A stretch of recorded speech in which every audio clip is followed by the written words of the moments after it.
10-ാം അധ്യായം. അനന്തരം അഹരോൻ്റെ പുത്രന്മാരായ നാദാവും അബീഹുവും ഓരോ ധൂപകലശമെടുത്ത് അതിൽ തീയിട്ട് അതിന്മേൽ ധൂപവർഗമിട്ടു. അങ്ങനെ തങ്ങളോട് കൽപ്പിച്ചതല്ലാത്ത അന്യാഗ്നി യഹോവയുടെ സന്നിധിയിൽ കൊണ്ടുവന്നു. ഉടനെ യഹോവയുടെ സന്നിധിയിൽ നിന്ന് തീ പുറപ്പെട്ടു അവരെ ദഹിപ്പിച്ചു കളഞ്ഞു. അവർ യഹോവയുടെ സന്നിധിയിൽ മരിച്ചുപോയി. അപ്പോൾ മോശ, എന്നോട് അടുക്കുന്നവരിൽ ഞാൻ ശുദ്ധീകരിക്കപ്പെടും, സർവ്വജനത്തിനെയും മുമ്പാകെ ഞാൻ മഹത്വപ്പെടുമെന്ന് യഹോവ അരുളി ചെയ്തത് ഇതുതന്നെ എന്ന് അഹരോനോട് പറഞ്ഞു. അഹരോനോ മിണ്ടാതിരുന്നു. പിന്നെ മോശ അഹരോൻ്റെ ഇളയപ്പൻ ഉസ്തിയേലിൻ്റെ പുത്രന്മാരായ മീശായേലിനെയും എൽസാഫാനെയും വിളിച്ച് അവരോട്, നിങ്ങൾ അടുത്തു ചെന്ന് നിങ്ങളുടെ സഹോദരന്മാരെ വിശുദ്ധ മന്ദിരത്തിൻ്റെ മുമ്പിൽ നിന്ന് പാളയത്തിന് പുറത്ത് കൊണ്ടുപോകുവീൻ എന്ന് പറഞ്ഞു. മോശ പറഞ്ഞതുപോലെ അവർ അടുത്തു ചെന്നു അവരെ അവരുടെ അങ്കികളോടുകൂടെ പാളയത്തിന് പുറത്ത് കൊണ്ടുപോയി. പിന്നെ മോശ അഹരോനോടും അവൻ്റെ പുത്രന്മാരായ എലെയാസറിനോടും ഈഥാമാരോടും, നിങ്ങൾ മരിക്കാതെയും സർവ്വസഭയുടെ മേൽ കോപം വരാതെയും ഇരിപ്പാൻ നിങ്ങളുടെ തലമുടി പിച്ചി പറിക്കരുത്, നിങ്ങളുടെ വസ്ത്രം കീറുകയും അരുത്. നിങ്ങളുടെ സഹോദരന്മാരായ ഇസ്രായേൽ ഗൃഹമൊക്കെയും യഹോവ ദഹിപ്പിച്ച ദഹന നിമിത്തം കരയട്ടെ. നിങ്ങളോ മരിച്ചു പോകാതിരിക്കേണ്ടതിന് സമാഗമന കൂടാരത്തിൻ്റെ വാതിൽ വിട്ട് പുറത്തു പോകരുത്. യഹോവയുടെ അഭിഷേക തൈലം നിങ്ങളുടെ മേൽ ഇരിക്കുന്നുവല്ലോ എന്ന് പറഞ്ഞു. അവർ മോശയുടെ വചനം പോലെ തന്നെ ചെയ്തു. യഹോവ അഹരോനോട് അരുളി ചെയ്തത്, നീയും നിന്റെ പുത്രന്മാരും മരിച്ചു പോകാതിരിക്കേണ്ടതിന്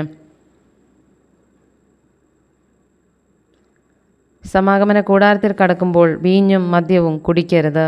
ഇത് നിങ്ങൾക്ക് തലമുറയായി എന്നേക്കുമുള്ള ചട്ടമായിരിക്കണം. ശുദ്ധവും അശുദ്ധവും മലിനവും നിർമ്മലവും തമ്മിൽ നിങ്ങൾ വകതിരിക്കേണ്ടതിനും യഹോവ മോശ മുഖാന്തരം ഇസ്രായേൽ മക്കളോട് കൽപ്പിച്ച സകല പ്രമാണങ്ങളും അവരെ ഉപദേശിക്കേണ്ടതിനും തന്നെ. അഹരോനോടും അവൻ്റെ ശേഷിപ്പുള്ള പുത്രന്മാരായ എലെയാസരോടും ഈഥാമാരോടും മോശ പറഞ്ഞതെന്തെന്നാൽ, യഹോവയുടെ ദഹനയാഗങ്ങളിൽ ശേഷിപ്പുള്ള ഭോജനയാഗം നിങ്ങൾ എടുത്ത് യാഗപീഠത്തിൻ്റെ അടുക്കൽ വെച്ച് പുളിപ്പില്ലാത്തതായി ഭക്ഷിപ്പീൻ. അത് അതിവിശുദ്ധം. അതൊരു വിശുദ്ധ സ്ഥലത്ത് വെച്ച് തന്നെ ഭക്ഷിക്കണം. യഹോവയുടെ ദഹനയാഗങ്ങളിൽ അത് നിനക്കുള്ള അവകാശവും നിന്റെ പുത്രന്മാർക്കുള്ള അവകാശവുമാകുന്നു. ഇങ്ങനെ എന്നോട് കൽപ്പിച്ചിരിക്കുന്നു. നീരാജനത്തിൻ്റെ നെഞ്ചും ഉദർച്ചയുടെ കൈക്കുറകും നീയും നിന്റെ പുത്രന്മാരും പുത്രിമാരും വെടിപ്പുള്ള ഒരു സ്ഥലത്ത് വെച്ച് തിന്നേണം. ഇസ്രായേൽ മക്കളുടെ സമാധാന യാഗങ്ങളിൽ അവ നിനക്ക് അവകാശവും നിന്റെ മക്കൾക്കുള്ള അവകാശവുമായി നൽകിയിരിക്കുന്നു. മേധസ്സിൻ്റെ ദഹനയാഗങ്ങളോടുകൂടെ അവർ യഹോവയുടെ സന്നിധിയിൽ നീരാജനം ചെയ്യേണ്ടതിന് ഉദർച്ചയുടെ കൈക്കുറകും നീരാജനത്തിൻ്റെ നെഞ്ചും കൊണ്ടുവരേണം. അത് യഹോവ കൽപ്പിച്ചതുപോലെ ശാശ്വത അവകാശമായി നിനക്കും നിന്റെ മക്കൾക്കും ഇരിക്കണം.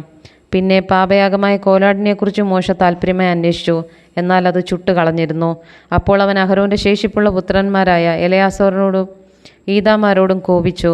പാപയാഗം അതിവിശുദ്ധവും സഭയുടെ അകൃത്യം നീക്കിക്കളവാനും അവർക്ക് വേണ്ടി യഹോവയുടെ സന്നിധിയിൽ പ്രായശ്ചിത്തം കഴിപ്പാനും നിങ്ങൾക്ക് തന്നതുമായിരിക്കെ നിങ്ങളതൊരു വിശുദ്ധ സ്ഥലത്ത് വെച്ച് ഭക്ഷിക്കാഞ്ഞത് എന്ത്? അതിൻ്റെ രക്തം വിശുദ്ധ മന്ദിരത്തിനകത്ത് കൊണ്ടുവന്നില്ലല്ലോ. ഞാൻ ആജ്ഞാപിച്ചതുപോലെ നിങ്ങളതൊരു വിശുദ്ധ സ്ഥലത്ത് വെച്ച് ഭക്ഷിക്കേണ്ടതായിരുന്നു എന്ന് പറഞ്ഞു.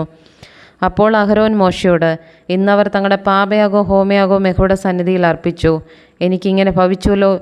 ഇന്നു ഞാൻ പാപയാഗം ഭക്ഷിച്ചു എങ്കിൽ അത് യഹോവയ്ക്ക് പ്രസാദമായിരിക്കുമോ എന്ന് പറഞ്ഞു. ഇത് കേട്ടപ്പോൾ മോശയ്ക്ക് ബോധിച്ചു.